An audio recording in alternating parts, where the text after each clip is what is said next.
here's a look at natural gas on the daily time frame, and as we can see here, we had some weaker than anticipated action this week. Really did not get upside above the 260. I believe it was around 267 or so. Let's call it as the highs for the week. As such, we are looking at more consolidation with right near the lows essentially before we start seeing another push up to those 267s. Let's go ahead and take a look at the hourly time frame. And again, as I mentioned in the last video I did, we were looking for the bounce off the trend line and back up to around the 266, 267 area. Disappointing really that we broke below to the 255 level again and then popped back up to 263, not instilling a hell of a lot of how do I say this correctly? Not instilling a lot of confidence at this point in time. Still looking at the jagged movement along the 253 to basically 266, let's call it, range bound at this point. Now I imagine it will probably open up near the lower end of the spectrum here, maybe around 252. Even worse than that is definitely possible.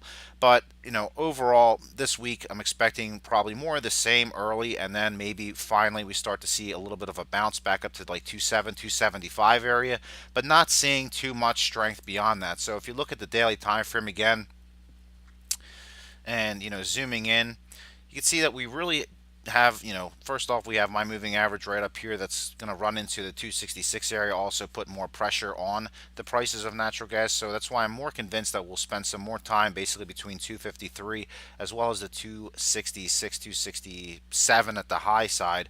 So we'll be looking at consolidation. If we continue to maintain the overall lows here that we've been seeing, then we will see a nice push up higher. So we saw a similar thing back here a couple weeks ago, and again we are looking at the same type of action almost, where we're just kind of dipping around, might see a break near 251ish, and then start seeing a move back up to the 275, and then maybe even a shot back up to 283 or so. But beyond that, I'm not really seeing too much.